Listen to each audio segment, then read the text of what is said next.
Ladies and gentlemen, thank you for coming to the SCRS booth to see the new product of the SCRS blueprint optimization tool, which won a new product showcase in the collision sector.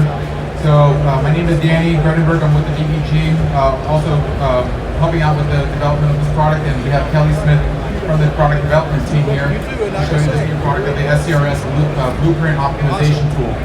So the concept of the tool is designed to allow an estimator to import an estimate into the tool, which will run the estimate against the guide to complete repair planning, which we're commonly familiar with from SCRS, and then it picks up any non-included operations or commonly missed operations to be considered by the repairer or by the planner to add on to the estimate. The tool is all fully automated, which works cohesively with the estimating system. And also it is set up to be specific to your shop's profile using your parts code table that's set up during the initial setup process. So with that said, I'm going to introduce Kelley here to show you a sample of how the product works, and then if you have any questions, feel free to ask. So thank you. Thank you. All right, so this here is the SCRS blueprint optimization tool. I'll go ahead and put this down. This tool will be configured when it's installed, so when you have your estimate written, all you'll need to do is save. It's going to export that and automatically import it into the tool here. It takes just a few seconds. When you click on your estimate, it's going to run an analysis for potentially missed repair operations that are specific to this estimate. You're going to be presented with both high and low frequency items. The high frequency items are those that we've determined that you're likely doing as part of the repair process for this estimate already. However, they're not included on the estimate and therefore you're not being compensated for them. Low frequency items you may also want to take a look at. They're going to be a little more generic. High and low frequency items, however, can be customized at a shop level. So if there's something you feel is being missed too often, we can help you customize that to show up under the high frequency items. For those of you who are familiar with the guide, you'll be able to see that the categories, sections, and color coding are all consistent within the application.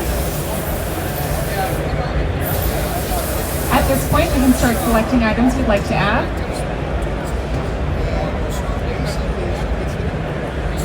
As you select, they'll be added to your work file over on the right-hand side here.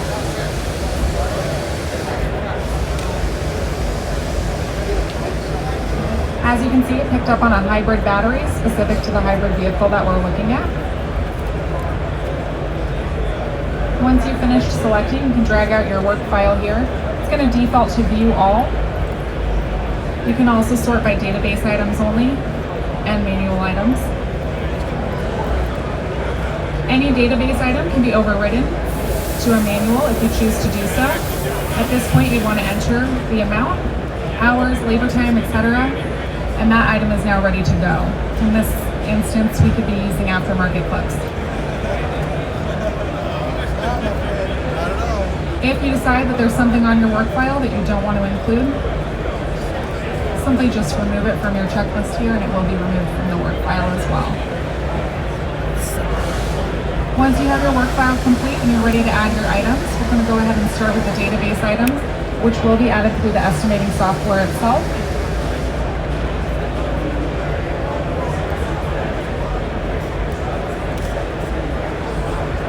Once that item's been added, you can mark it as complete in your work file and move on to the manual items. The best part about this tool is that these items are going to be added in one simple keystroke, which is listed here at the bottom of the work file. They're also going to be added to the appropriate sections in the proper language and with your shop's pre-configured values. All you need to do is click on the estimate, click your keystroke, and as you can see, those items have been added in the appropriate categories, proper language, and again with your shop's pre-configured values.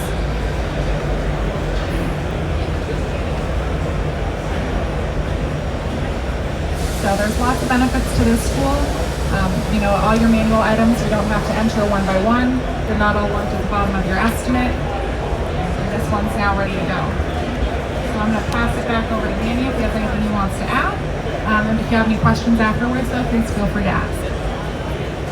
So as you can see with the tool uses the guided complete repair planning, but also the shop's specific profile setup.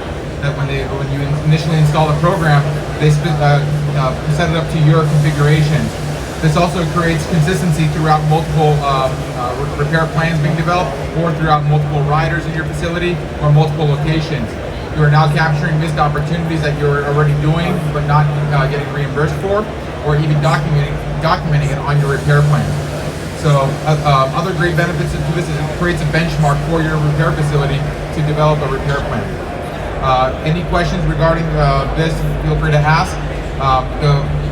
Some of the coolest features is the fact that it goes into the grouping of the category. So if you're doing a repair operation within a fender, it's gonna suggest you may want to do a feather prime and block or a corrosion protection operation within that fender group, and any additional groups going down the list. Again, this is all set up to your specific facility and operations that you want to designate for the tool to pick up. So for more information regarding this tool, visit us at the SCRS website, www.scrs.com. And again, more information is available regarding this tool, as well as the release date, which is first quarter January. And then this tool will be able to be purchased and then implemented into your systems and your facilities. So thank you.